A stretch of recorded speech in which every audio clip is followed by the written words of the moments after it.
Olá, muito bom dia. Bom dia. Uma multidão tenta fugir do Afeganistão depois da retomada do poder pelo grupo extremista Talibã.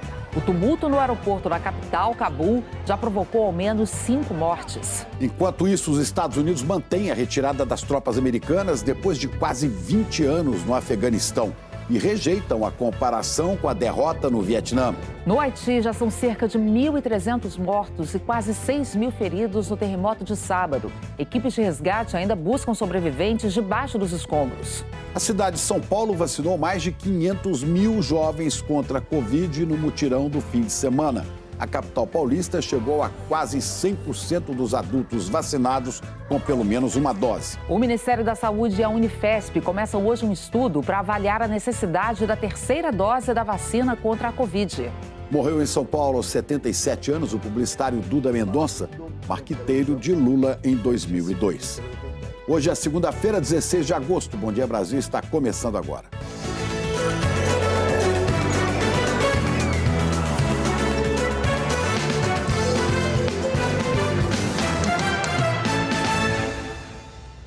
E a gente começa aqui com um assunto que é manchete em todos os grandes jornais do mundo.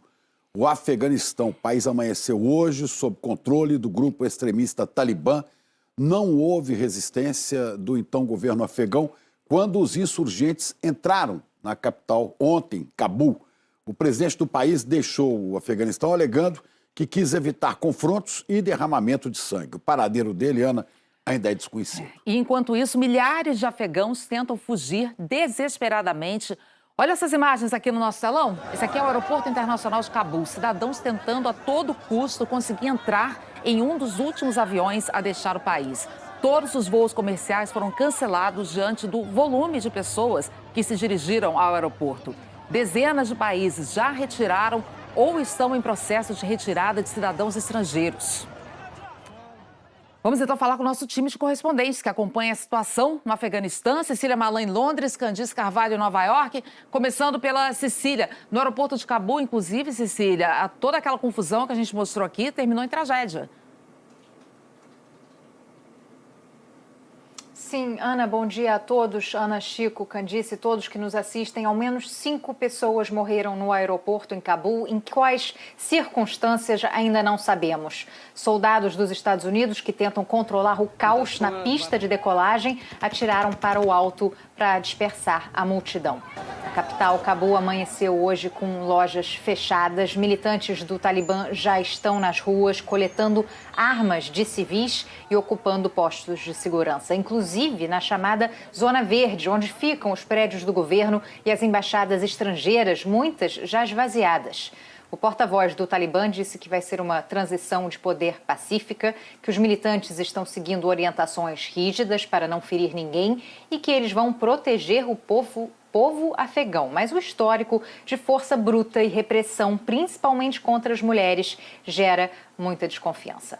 Um grupo de mais de 60 países pediu que a saída de estrangeiros seja facilitada de modo seguro e ordenado. A nota divulgada pelo Departamento de Estado americano diz que aqueles que estão em posição de poder carregam a responsabilidade pela proteção de vidas humanas e que serão responsabilizados caso contrário. Hoje de madrugada, o primeiro voo do Reino Unido com cidadãos britânicos chegou de Cabul. O Reino Unido insiste que não vai reconhecer o governo do grupo extremista. O embaixador da França divulgou um vídeo dentro do avião militar enviado pelo governo francês. A União Europeia, Turquia e Austrália também estão coordenando esse resgate de diplomatas. Enquanto isso, o governo russo disse que tem uma reunião amanhã com os talibãs em Cabul e que vai manter a missão diplomática na capital. O gesto está sendo interpretado como um reconhecimento por parte da Rússia dos novos ocupantes do Palácio Presidencial em Cabul. A China também decidiu não esvaziar a embaixada na capital. Chico, Ana, Candice? Obrigada, Cecília. Antes de falar com a Candice, quero mostrar aqui para vocês de casa um mapa que evidencia bem a velocidade com que o Talibã tomou o poder e isso surpreendeu. Vamos ver aqui. A rede britânica BBC destacou 2 momentos que mostram como é que essa situação mudou rapidamente. Esse aqui é o mapa do Afeganistão no dia 9 de julho, pouco depois do início da retirada das tropas americanas do país. O Talibã controlava aqui essas áreas em vermelho, As áreas em amarelo estavam em conflito e as em azul estavam sob controle do governo afegão. Já esse outro mapa aqui do lado mostra a situação de ontem. Praticamente todo o país em vermelho tomado pelo Talibã, inclusive as principais cidades que foram dominadas ao longo do fim de semana. A gente destacou aqui Mazar-e-Sharif e Jalalabad. E ontem os extremistas chegaram à capital, Cabul. Olha, Ana, para o professor de Relações Internacionais, Oliver Stunkel, a retirada às pressas é o maior fracasso geopolítico dos últimos anos para os Estados Unidos. Veja. Os últimos 20 anos, nesse aspecto, foram muito melhores do que os anos 90, quando o Talibã governava o país. Porém, a retirada caótica dos Estados Unidos é, sem dúvida, o maior fracasso geopolítico dos Estados Unidos dos últimos anos, sem dúvida do governo Biden. É uma crise instalada em Washington neste momento, sobretudo pela maneira como essa retirada acontece. É isso, como a gente acabou de ver, depois de 20 anos de guerra contra o Talibã, a sensação é de derrota. Vamos conversar agora então com a Candice Carvalho, em Nova York. Agora, Candice, bom dia para você. O governo americano tenta evitar esse rótulo de fracasso e evitar também comparações com o que aconteceu no Vietnã. Sem dúvida, Ana. Bom dia para você, Chico. Bom dia a todos. O secretário de Estado americano, Antony Blinken, fez um pronunciamento. Ele defendeu a campanha no Afeganistão. Ele destacou que a morte do líder da Al-Qaeda, Osama Bin Laden, mentor dos atentados do 11 de setembro, seria a prova disso. Blinken também recusou essas comparações com a maior derrota militar americana da história, a Guerra do Vietnã. Mas é impossível não se lembrar da retirada de Saigon em 1975, quando diplomatas tiveram que deixar a embaixada desesperadamente, com a aproximação dos Vietcongs. O ex-enviado da ONU ao Afeganistão descreveu a vitória de agora do Talibã como uma humilhação, como um fracasso total da estratégia militar e política americana. O Peter Galbraith creditou esse fracasso em grande parte à corrupção generalizada no governo afegão, o governo afegão apoiado pelo Ocidente. Ele disse que o dinheiro que os Estados Unidos davam em ajuda acabava muitas vezes nas mãos do Talibã, através de policiais, de líderes tribais e de integrantes do governo que cooperavam com os extremistas. O presidente Joe Biden está calado, ainda não se pronunciou depois do Talibã tomar o Afeganistão. Ele está na residência de verão em Camp David e Biden insiste que vai manter a retirada das tropas, a retirada que foi decidida pelo antecessor dele, Donald Trump. Ontem teve protestos em frente à Casa Branca. Os manifestantes questionavam se as milhares de vidas perdidas, tempo, dinheiro que foram gastos foram em vão, depois de 20 anos. De acordo com um estudo da Universidade de Brown, os Estados Unidos gastaram quase $1 trilhão no Afeganistão e no vizinho Paquistão. Vamos ver agora como foram esses 20 anos de guerra contra o Talibã. A movimentação de aviões e helicópteros dos Estados Unidos foi intensa, mas não eram voos de combate. O país montou uma mega operação para tirar às pressas diplomatas e cidadãos americanos do Afeganistão. Vamos conseguir retirar milhares de americanos por dia, disse o porta-voz do Pentágono. Uma saída nada honrosa depois de quase 20 anos de tentativas de estabilizar o país. Foram 86 bilhões de dólares gastos só para treinar e dar armas e recursos para forças afegãs. Desde que as tropas americanas começaram a deixar o Afeganistão há 4 meses, o Talibã ganhou força. Nas últimas semanas, o avanço dos extremistas foi relâmpago. Segundo a agência de notícias Reuters, serviços de inteligência norte-americanos avaliavam que o Talibã só chegaria a Cabul em setembro, com uma possível tomada do poder em novembro. Os extremistas do Talibã assumiram sem resistência o controle do Palácio Presidencial. Horas antes, o presidente Ashraf Ghani fugiu do país. Escreveu que saiu para evitar um banho de sangue e admitiu a derrota. A memória da última vez que o Afeganistão foi governado pelo Talibã é de medo e opressão. O grupo tomou forma no início dos anos 1990, em seminários religiosos e fundamentalistas. Em 1996, chegou ao poder e aplicou uma visão distorcida do Islã. Fez execuções públicas de pessoas acusadas de adultério e amputações de suspeitos de roubo. Os homens foram obrigados a deixar a barba crescer e as mulheres a usar a burca, que cobria todo o corpo. O Talibã proibiu a televisão, a música e o cinema. Para meninas, ir à escola era contra a lei. A ocupação americana no Afeganistão passou por 3 presidentes. Começou depois dos ataques do 11 de setembro.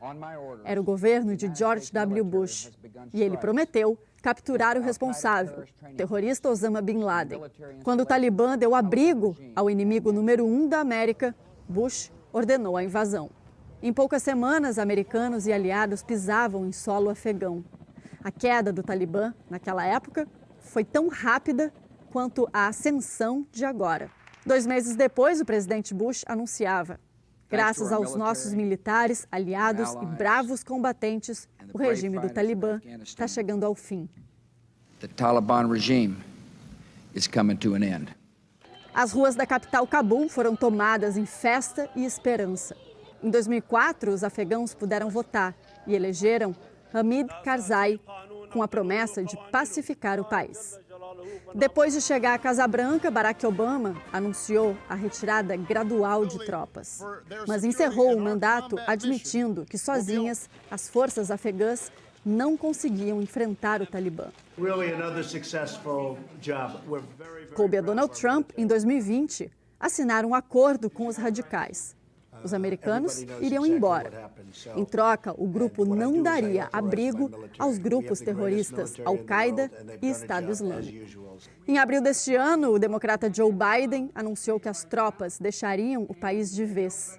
O que o presidente não esperava era que, antes mesmo da retirada americana, o Talibã voltaria ao poder.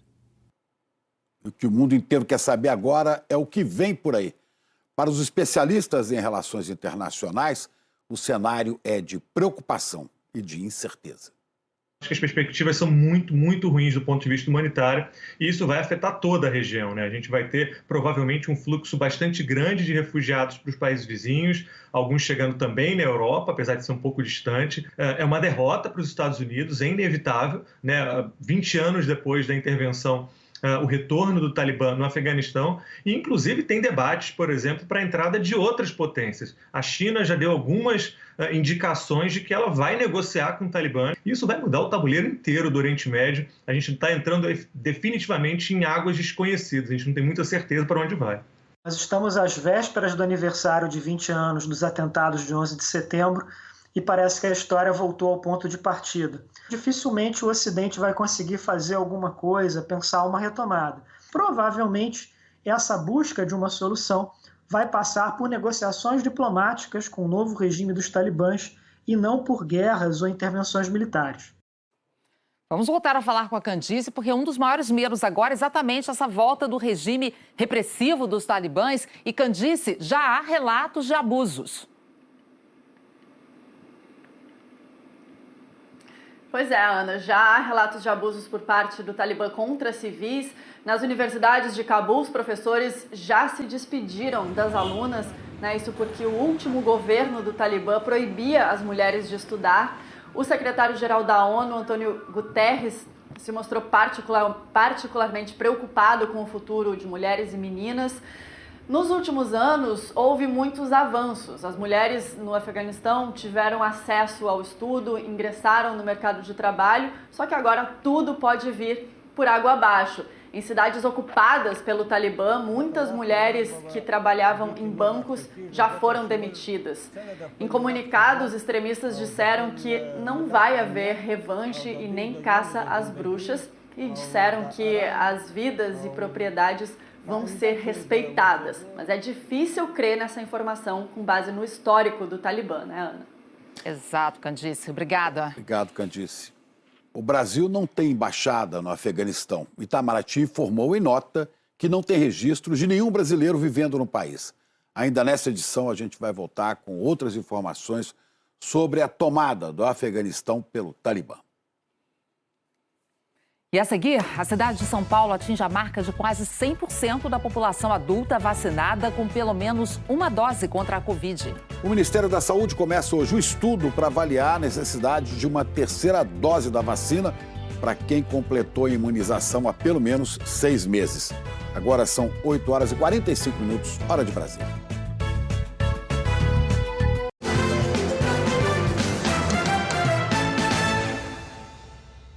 Estamos de volta, o assunto agora é a Covid.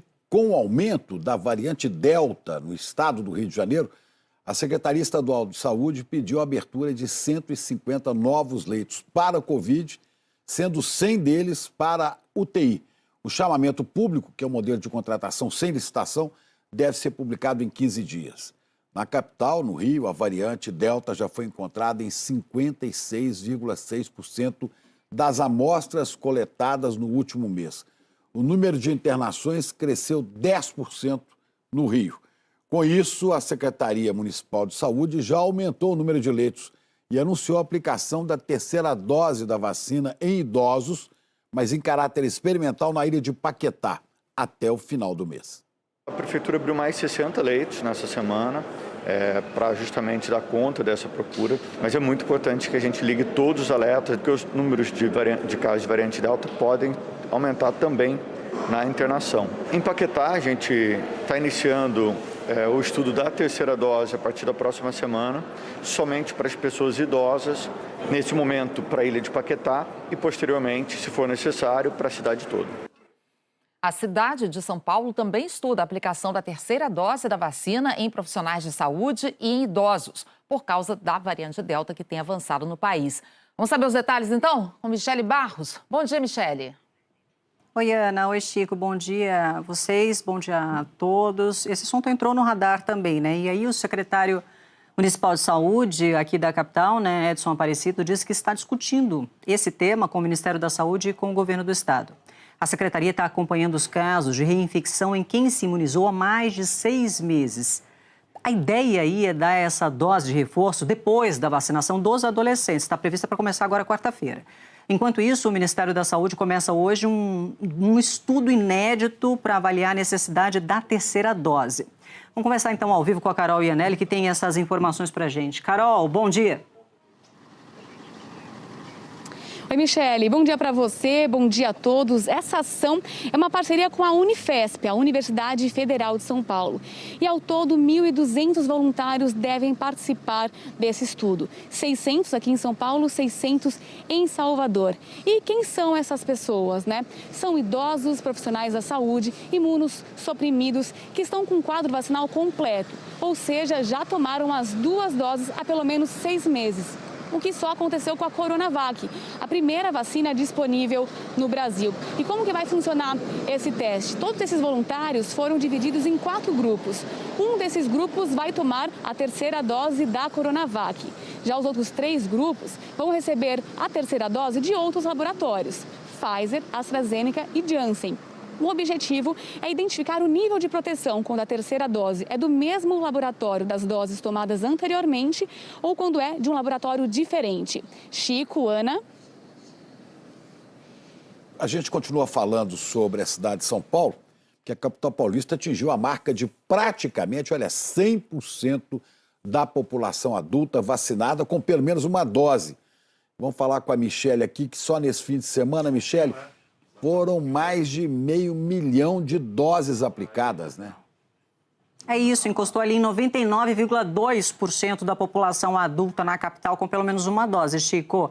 Foi durante a virada da vacinação. Os postos receberam jovens entre 18 e 21 anos e também os moradores que estavam com a segunda dose em atraso.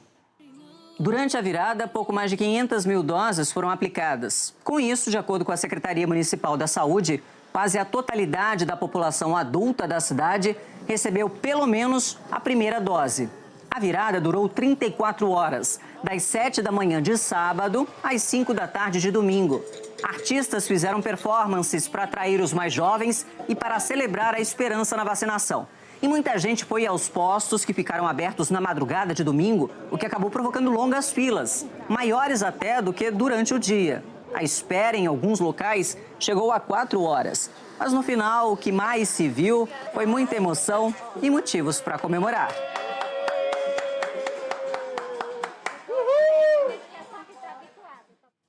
Olha, hoje e amanhã tem repescagem para todos os maiores de 18 anos, além da aplicação da segunda dose. Quem ainda está esperando essa segunda dose também pode se inscrever para a Xepa, aí na tentativa de antecipar a imunização. Chico, Ana. É isso, bora vacinar, Michele, obrigada. Vamos ver agora como é que está o andamento da vacinação no país como um todo? Os números são do consórcio de veículos de imprensa. Em 24 horas, 382 mil pessoas receberam a primeira dose. Temos, então, 114.867.000 pessoas já com a primeira dose, o que dá 54,2% da população. E em 24 horas, aqui pouco menos de 100 mil pessoas tomaram a segunda dose ou a vacina em dose única. Então agora são 49.600.000 pessoas totalmente imunizadas, dá mais de 23% da população. Agora os números da pandemia. Nas últimas 24 horas, 385 mortes, 13.810 novos casos. E vamos mostrar que desde o começo da pandemia já temos 569.218 mortes. Total de casos passa de 20.300.000. Falando agora das médias de mortes e de casos. A média de mortes no Brasil está em 860 por dia nos últimos 7 dias, 11% na comparação com 14 dias atrás. E a média de novos casos está em 28.379 por dia, é uma queda de 19% na comparação com 14 dias atrás. Vamos virar a página agora, falar de política, porque a semana começa com a agenda cheia lá em Brasília. O debate sobre a reforma eleitoral com a volta das coligações partidárias já para as eleições do ano que vem, coloca Câmara e Senado em lados opostos. E tem a CPI da Covid, né? A tentativa de fazer a primeira cariação pode não decolar essa semana. Heraldo Pereira, bom dia para você aí no Planalto Central. O que você tem a dizer? Há intensas movimentações no universo da política. Bom dia, Chico, Ana Paula, bom dia especialmente a você que está sempre conosco aqui. Depois de um fim de semana marcado por negociações em que se buscava um possível desenho para a legislação que irá regular as próximas eleições gerais, lembrando que novas regras têm que ser aprovadas no máximo um ano antes do pleito, se vai para a definição no Congresso Nacional. A Câmara precisa concluir a votação do texto, aprovado em primeiro turno e que prevê a possibilidade de coligação entre partidos políticos para eleger deputados. Ideia que é considerada um retrocesso político, principalmente entre senadores que ainda vão analisar por completo esta proposta de emenda à Constituição. Em paralelo, no Senado, a CPI da Covid retoma as sessões e depoimentos. Vamos então, o auditor do Tribunal de Contas, Alexandre Marques, é um dos depoentes, deve ser ouvido na terça-feira. A ele é atribuída por integrantes da CPI a elaboração de um relatório questionando o número de mortes por Covid-19 no Brasil em 2020. Também está previsto depoimento do empresário Francisco Maximiano. Ele é sócio da empresa Precisa Medicamentos, que é apontada como intermediária de negociação de contratos para a compra de vacinas pelo governo federal. Ele deve falar na quinta-feira. Antes disso, terá que se definir o destino do que mobiliza parlamentares, e dos dois lados, governo e oposições. A cariação entre o ministro do Trabalho, Onyx Lorenzoni, e o deputado federal Luiz Miranda, que é do Democratas do Distrito Federal, para apurar versões sobre negociação do contrato de compra da vacina indiana Covaxin. Sobre essa cariação, possível acariação, sim ou não, Gerson Camaras tem todas as informações. Depois também de um fim de semana de muita apuração. Gerson Camaras, vai ter acariação ou não vai? Por que não vai? Olha aí, Heraldo, bom dia. Bom dia a todos. Heraldo, a grande questão, acabei de conversar com o presidente da CPI, o senador Omar Aziz. Esse martelo vai ser batido hoje à noite, uma reunião da cúpula da CPI aqui em Brasília. Mas, segundo o próprio senador Omar Aziz, a CPI estuda, sim, suspender essa cariação entre o Onyx Lorenzoni, ministro do Trabalho, e o deputado Luiz Miranda. A avaliação é que a CPI já chegou à questão principal que seria a motivação dessa cariação? Da falsificação dessa chamada invoice, que seria essa fatura para pagamento antecipado de 45 milhões de dólares para a aquisição da Covaxin. Então, diante disso, na avaliação do próprio presidente da CPI, senador Omar Aziz, essa cariação viraria muito mais pirotecnia do que avançar num ponto importante da CPI, já que a CPI já tem conhecimento em relação a isso. O próprio vice-presidente da CPI, senador Randolfo Rodrigues, também conversei com ele. Ele me diz, olha, a CPI não pode virar numa espécie de palco, plateia, simplesmente para ataques. É preciso, sim, que a CPI seja um palco de investigação. Então, é essa avaliação. De todo jeito, a cúpula da CPI se encontra hoje em Brasília para bater o martelo em relação a essa cariação, mas hoje, segundo Omar Aziz, a tendência realmente é de suspender essa cariação. Agora, Camarote, bom dia para você. Tem uma pergunta aqui sobre outro assunto aí da semana em Brasília, esse debate sobre a reforma eleitoral. Isso deve ser mais um ponto de tensão entre Senado e Câmara. Bom dia, Ana. Bom dia, Chico. Sim. E o que a gente está vendo, Ana, é a possibilidade da Câmara dos Deputados nessa questão, principalmente da volta das coligações, nadar para morrer na praia. E, nesse caso, é algo positivo, porque o Senado está disposto a barrar esse debate, que já está bem avançado na Câmara dos Deputados, inclusive com aprovação em primeiro turno. A avaliação é que isso vai enfraquecer os partidos políticos. Toda a conquista feita em 2017 com a mini-reforma política era justamente em acabar com as coligações partidárias para que haja um fortalecimento maior das legendas. Movimentação no universo da política, sempre com Gerson Camarote. Obrigado, Camarote. Reforma eleitoral vai ser votada em segundo turno, pelo menos essa é a expectativa, no plenário da Câmara, já amanhã. Nós voltamos com vocês. Ana Paula, Chico. Obrigado, Heraldo. E depois do intervalo, a gente fala do número de mortos no terremoto do Haiti, número que já passa de 1.200.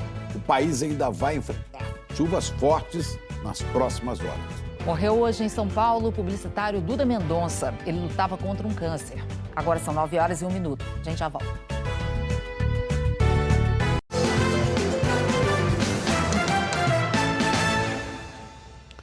Morreu em São Paulo, aos 77 anos, o publicitário baiano Duda Mendonça. Ele estava internado fazia 2 meses para tratamento de um câncer cerebral e teve estado de saúde agravado pela Covid. José Eduardo Cavalcante de Mendonça nasceu em Salvador, onde começou a vida profissional como corretor de imóveis. Em 1975, fundou a agência publicitária, que logo se destacou no cenário baiano. Duda Mendonça ganhou projeção nacional na campanha vitoriosa de Paulo Maluf à Prefeitura de São Paulo em 1992. Foi marqueteiro de políticos de vários partidos, no Brasil e no exterior. A campanha mais famosa foi a que levou Luiz Inácio Lula da Silva à presidência da República em 2002. Duda Mendonça mudou a imagem do candidato petista, criando o Lulinha Paz e Amor. Em 2005, a trajetória de sucesso foi abalada pelo escândalo do Mensalão. Na CPI dos Correios, Duda Mendonça admitiu ter recebido 10,5 milhões de reais do PT via Caixa 2 numa offshore nas Bahamas. Mas afirmou que não sabia a origem do dinheiro. Ele foi absolvido pelo Supremo Tribunal Federal em 2012. Em 2016, Duda Mendonça passou a ser investigado pela Operação Lava Jato. Ele assinou acordo de delação premiada sobre supostos repasses da Odebrecht para campanhas de políticos do MDB. Duda Mendonça foi internado em junho deste ano no Hospital Sírio-Libanês, em São Paulo, para tratar um câncer no cérebro. Ele pegou Covid e precisou ser entubado. O publicitário deixa mulher, 5 filhos, 2 enteados e netos. O Haiti vive mais uma tragédia provocada por um terremoto e que pode ser ampliada por fortes chuvas esperadas para a noite de hoje. Vamos ver mais informações aqui no nosso telão? O terremoto do fim de semana teve 7,2 de magnitude, foi no oeste do país, e outros tremores de menor magnitude foram registrados horas depois. O Haiti sofre com muitos terremotos porque está numa ilha atravessada por duas falhas geológicas, bem no encontro entre a placa da América do Norte e a placa do Caribe. Cada uma a gente vê se deslocando em uma direção. Esse terremoto foi ainda mais intenso do que o tremor que causou uma tragédia no país em 2010, que teve 7 de magnitude. Mas o de agora deve deixar menos mortos, porque o tremor de 11 anos atrás foi apenas 25 quilômetros da capital, Porto Príncipe, atingindo então uma área com mais gente morando. E o terremoto desse fim de semana foi a 125 quilômetros da capital. A tragédia de 2010 deixou mais de 200 mil mortos. E até o momento foram registrados quase 1.300 mortes no tremor desse fim de semana. Vamos voltar a falar com a Candice Carvalho, que agora tem informações sobre essa tragédia no Haiti, né, Candice? Ainda tem essa previsão de chuva para piorar tudo. Exatamente, Ana. Bom dia novamente. A previsão é que a depressão tropical Grace chegue hoje à noite ao Haiti. São esperadas chuvas fortes, riscos de alagamentos, de deslizamentos de terra, que podem deixar os haitianos, né, numa situação ainda mais complicada, ainda mais vulnerável. Muitas pessoas passaram o final de semana dormindo na rua com receio de novos tremores de terra. Por causa da previsão de chuvas, as equipes de resgate se esforçam para encontrar o maior número de vítimas o mais rapidamente possível. Até o momento, as autoridades do Haiti falam em 5.700 feridos e mais de 13 mil casas, edifícios que foram destruídos por causa do terremoto. O sudoeste do Haiti foi a região mais atingida. Prédios, hotéis, igrejas ou desabaram ou foram seriamente afetados. Na cidade de Lequer, o fim de semana foi de buscas nos escombros e os hospitais estão sobrecarregados, atendendo os pacientes em macas e em colchões na rua por falta de espaço nas unidades de saúde. Outros países estão enviando ajuda ao Haiti. Os Estados Unidos já mandaram suprimentos e uma equipe de 65 pessoas especializadas em resgates urbanos. Também mandaram equipamentos que podem ajudar a encontrar mais vítimas. Essa é a prioridade, Ana, nesse momento. Obrigada, Candice. E você vai ver daqui a pouco, um levantamento revela que incêndios florestais atingiram quase 1/5 do território brasileiro nos últimos 35 anos. E olha quem está aqui de volta com a gente, Carol Barcelos. Que saudade. Bom dia para todo mundo. Daqui a pouquinho vou mostrar os gols da rodada do Brasileirão, porque teve vitória que só saiu nos acréscimos. Nem me fale. Agora são 9h09. A gente já volta.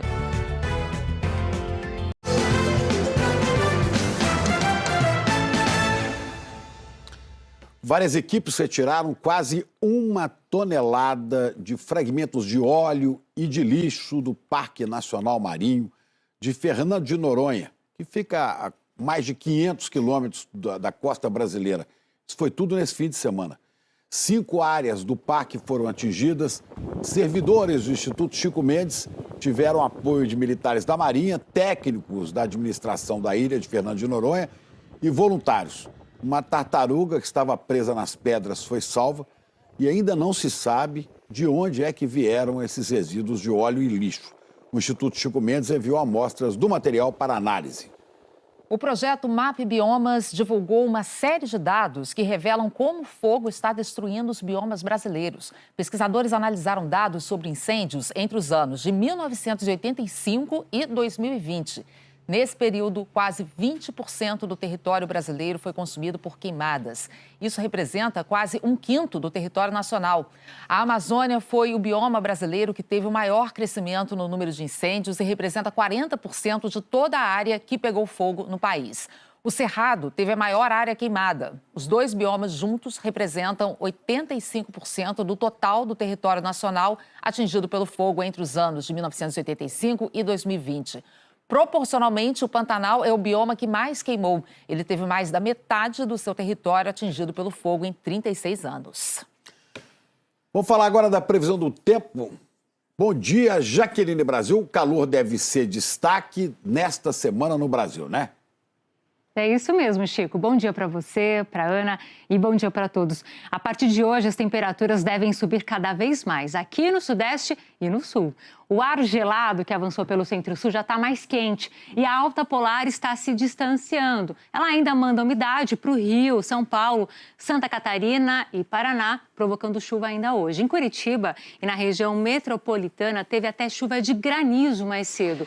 Por causa do temporal e do nevoeiro, entre voos cancelados e atrasados, são pelo menos 30 só agora de manhã no aeroporto Afonso Pena, em São José dos Pinhais. Passageiros estão há mais de 3 horas esperando em filas enormes. Ainda pode chover agora de manhã e a máxima de 20 graus. Amanhã o tempo já seca e a temperatura sobe em Curitiba, máxima de 25 e até quinta-feira os termômetros sobem mais. Aqui em São Paulo, hoje faz 25 graus e a partir de amanhã esquenta, máxima vai para 30. No Rio, hoje, temperatura de 28, mas na quinta-feira sobe para 33. No norte, no centro-oeste, no nordeste, o calor continua. Vou destacar então Teresina com 36, que é a mesma máxima prevista para Porto Velho. Em Cuiabá faz 37 e 38 ali em Palmas. O tempo fica firme em quase todo o país. Chuva prevista para hoje, concentrada então no norte, do Acre até o Pará, no nordeste, Maranhão até o Ceará e em parte da faixa leste nordestina. Chove à tarde no Rio, na faixa leste de São Paulo, Paraná e Santa Catarina, mas amanhã, nessa área aqui, não tem mais previsão de chuva. Nessa semana, vamos observar duas situações. O calor em todo o país até quinta-feira e uma virada no tempo a partir da sexta. Uma frente fria vai derrubar as temperaturas no sul de novo. Só para a gente entender, em Uruguaiana, no oeste gaúcho, temos imagens ao vivo. Hoje faz 25 graus, tá aí a imagem. Na quinta máxima sobe para 34 e na sexta-feira volta para os 25 graus. Vamos monitorar a chegada dessa frente fria. Chico, Ana. Okay. Combinado, Jaqueline. Agora, hora do futebol. Bem-vinda de volta, Carol Barcelos. Começar logo pelo jogo mais movimentado, tá, gente? Por favor. Internacional não quero nem ver. E Fluminense em Porto Alegre, aos 47 do segundo tempo. Parecia que estava tudo definido. Seria um empate. Mas aí, olha o que aconteceu. Primeiro ataque do jogo, primeiro gol. Cruzamento de Vitor Cuesta para Edenilson, que fez de cabeça. André deu um belo passe para o Iago Felipe empatar. No segundo tempo, Yuri Alberto chutou da pequena área. Inter 2-1. Nino de cabeça, 2-2, que durou até os 47 minutos, quando a dupla Cuesta e Edenilson funcionou mais uma vez. Aos 49, Guerreiro fechou. Inter 4, Fluminense 2. O Corinthians venceu o Ceará. Adson marcou 2 vezes com passe do Rony e depois aproveitando o cruzamento do Fábio Santos. Renato Augusto, de volta ao Corinthians depois de 5 anos e meio, reestreou com golaço. Rick marcou o único gol do Ceará, foi bonito também. Placar final 3-1. Flamengo não teve muito trabalho contra o Sport. A Arrascaeta cruzou na medida para o Bruno Henrique. E logo depois do intervalo, o chute meio errado do Everton Ribeiro desviou e deu certo. Flamengo 2, Sport 0. Começou errado e deu certo. Olha só, o Flamengo segue na cola do G4 a 1 ponto do Bragantino. Atlético Mineiro, Galo, segue líder, muito líder ali. Com a boa vantagem. Sigam o líder. Aí o Galo. Segundo, Palmeiras e o Fortaleza. Olha, o Fortaleza perdeu a chance de assumir a vice-liderança porque empatou ontem. Vamos ver, o Fortaleza saiu na frente com o Lucas Crispim, mandou de primeira, 1-0, mas não demorou a sair o empate do Santos. 2 minutos depois, com Carlos Sanches, 1-1. O Bahia perdeu de virada para o Atlético Goianiense. Gilberto, olha que chute bonito, de longe, esse aí vale rever. Pedrada, hein? 1-0, olha só, lá no canto. O Atlético Goianiense empatou com o Zé Roberto de cabeça.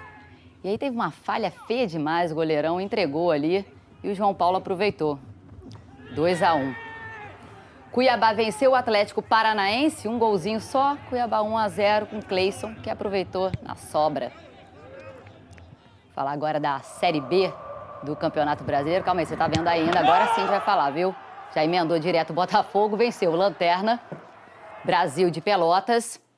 João Carli fez o único gol do jogo, você acabou de ver, ficou na boa ali, sem goleiro, foi lá e aproveitou. Time carioca, 2 pontos do G4, que é o grupo que sobe para a Série A. E eu me despeço com notícias sobre as Paralimpíadas, que começam no dia 24 de agosto, no Japão. A governadora de Tóquio confirmou há pouco que o evento irá acontecer sem público. por causa da situação no Afeganistão, que a gente tem acompanhado durante todo o jornal, né? O Comitê Paralímpico Internacional disse que os atletas do país não vão conseguir viajar para o Japão, era o esperado. É isso aí, Carol. Obrigado. Uma boa semana pra gente. Obrigado. Parabéns pela volta. Obrigada. A seguir, a gente traz novas informações sobre a situação tensa lá no Afeganistão. Os Estados Unidos anunciaram agora há pouco que vão enviar mais soldados para proteger o aeroporto de Cabul. E o Conselho de Segurança da ONU se reúne logo mais para discutir a crise no país. Agora são 9h20, hora de Brasília.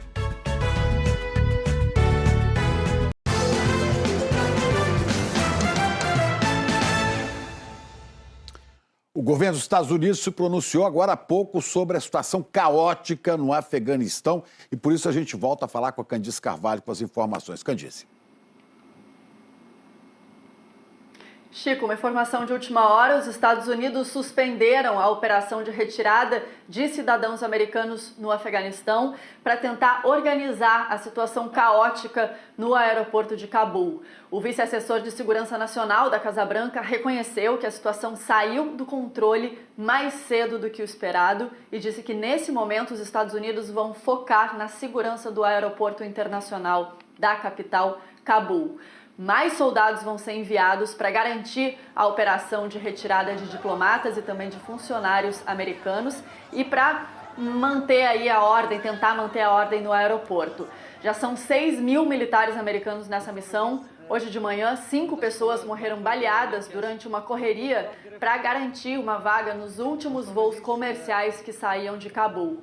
O assessor também disse que o governo americano participa de conversas com o Talibã no Catar para negociar a transição de poder e prometeu punição aos extremistas se eles tomarem posições radicais. Chico. Ok. Obrigada, Candice. De Nova York, vamos para Londres, porque a comunidade internacional está mobilizada e o Conselho de Segurança da ONU, Cecília, tem reunião extraordinária hoje sobre essa situação no Afeganistão. Sim, o secretário-geral da ONU é esperado nessa reunião. Ana Antônio Guterres já disse que está muito preocupado com o futuro das mulheres no país. As Nações Unidas têm cerca de 3.700 funcionários no Afeganistão, entre afegãos e estrangeiros. Por enquanto, não foi anunciada a retirada desses profissionais, mas o porta-voz de Guterres disse que a situação está sendo monitorada hora a hora.